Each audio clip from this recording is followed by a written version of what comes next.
I had always been told that we had Native American heritage, and that's honestly what I was looking for.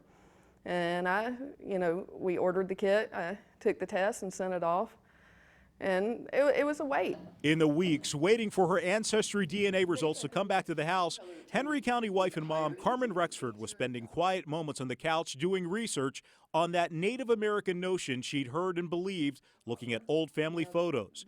That was until she received this pie chart ancestry breakdown, 99% European and 1% Ivory Coast. Ivory Coast, as in the nation in West Africa where plenty of enslaved Africans were forced to come to America to work for free. Pretty much when you go out in society, people are still going to see you as... And they're going to see me as white, and rightly so. I mean, I'll never know what it's like to be black. Check out the DNA pie chart for Carmen's mom. Africa, South Central, 1%, Nigeria, 1%. With even more African DNA than Carmen at 4%. Carmen and her relatives are not the first white people to uncover African ancestry. Singer Carly Simon discovered 10%, and actor Ty Burrell from the show Modern Family found 1.4%. And then there are these folks from YouTube. That my African DNA came back as 2%. Now, I talked about in that video, I was very shocked because I come from a very racist family. This white supremacist made a DNA discovery on TV. 86% European and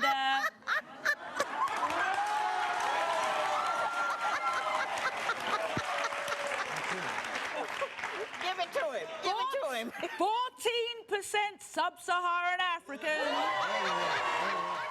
And this from a former college president. The moment when I, as a 10-year-old boy, learned that my father actually had been living a charade. He had told people that he was Greek or Italian, but not that he was African American. A recent study found more than 6 million Americans who self-identify as European might carry African ancestry. Carmen Rexford's mom welcomed the news. She was actually pretty excited. I mean, she accepted it with open arms. She was disappointed that there was no Native American, but she wanted questions answered, and, I started looking. And Carmen's looking turned up another revelation. It looks like we're cousins. Predicted relationship, 4th cousins. Possible range, 4th to 6th cousins. And it's confidence high. And when I went to the shared matches, you can see that you're related to all these other people through the same line. And then I found you. Hello, everybody. Thanks so much for joining us at 11. I'm Mike Dunston. And lo and behold, I'm looking and I'm like, yeah, that makes sense. And I contacted you just saying, hey. Carmen, we're probably related how, based on your research?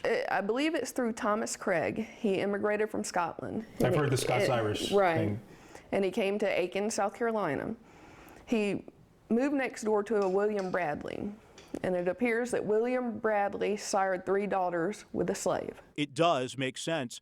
Relatives on my mom's side are from the Aiken, South Carolina, Augusta area. This is Sarah Sally Craig, and she's the one that supposedly is born into slavery. For Carmen, knowledge is power. Power she believes could change attitudes and behavior. But also I think it could really help in race relations, that if you find out it affects you, like me, hey, it matters to me because now it affects me, even that 1%. I think it would help them look at things a lot different.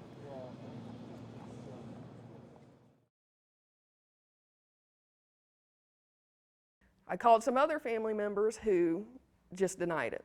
There's no way there's Native American, it's Native American. There's no way that there's African.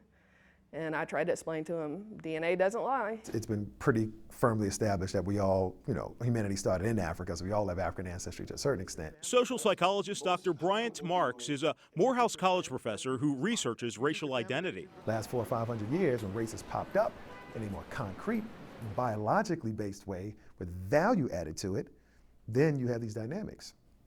So yeah, and I challenge anyone, name me a country, anywhere in the world, where the darkest people are privileged and the lightest people are disadvantaged. Dr. Marks admits changing thinking about racial attitudes takes work. His suggestions: think about the common humanity we all share, the diversity within other groups, and visit our national museums of African and African American history. And there's this. Or we can step back and say, you know what?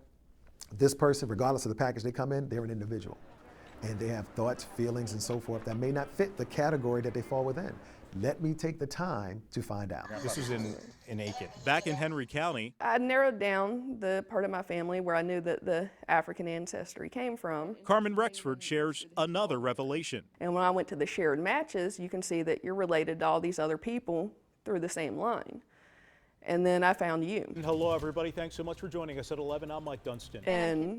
And lo and behold, I'm looking and I'm like, yeah, that's, that makes sense. And I contacted you just saying, hey. I had never met Carmen before. Predicted relationship, 4th cousins. Possible range, 4th to 6th cousins. And it's confidence high. But while researching this story, she sent me an email through Ancestry DNA. I had taken the test too. Carmen, we're probably related how? Based on your research? I believe it's through Thomas Craig. He immigrated from Scotland. I've heard the Scots-Irish thing. And he came to Aiken, South Carolina. He moved next door to a William Bradley. And it appears that William Bradley sired 3 daughters with a slave. It does make sense. Relatives on my mom's side are from the Aiken, South Carolina, Augusta area. This is Sarah Sally Craig. And she's the one that supposedly is born into slavery. For Carmen, the DNA test is more than just about finding common genes. She believes it should start a national conversation about improving racial attitudes. You think if more people who look like you knew that they were related to people who look like me, things might change? I think it could help. I think it could start leading in the direction for change. Because, like I said, a lot of people think, oh, this doesn't affect me. But once you take a DNA test and you see that, yeah, it may not really affect you, but it could. You might have relatives out there that it does affect. And so in my opinion, it could move us in the right direction.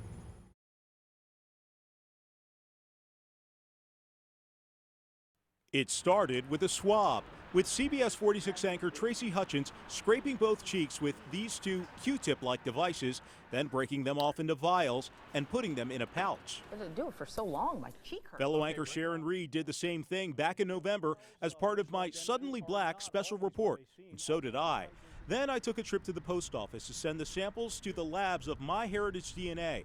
The DNA analysis takes several weeks, but how reliable are the results? I say they are very reliable at the raw data level. This is what raw DNA looks like. Here's mine, a series of letters and numbers. When you get tested, you look at your patterns and compare to those 1,000 people, and whoever you match the most is where your ancestors from.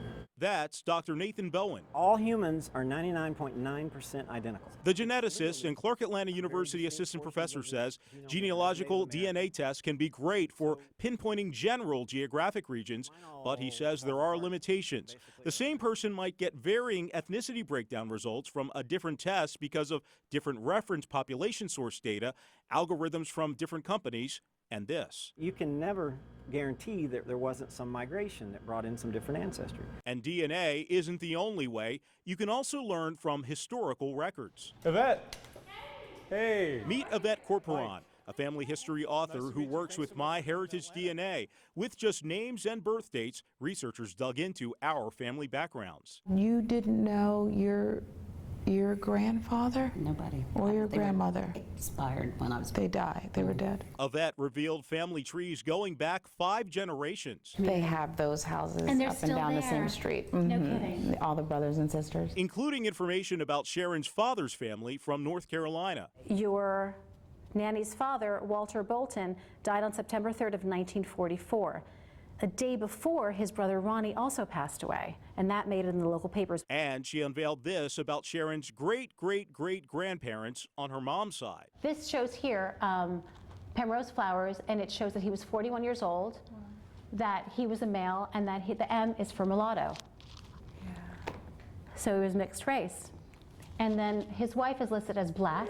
How are you? Nice Tracy's to meet tree you was too. next, How are you doing? revealing restaurant roots in Mississippi. Your great uncle Robert Hutchins is 30 years old. He's also listed as a cook in a cafe. Your great aunt Lorene is 27, is a manager of a cafe.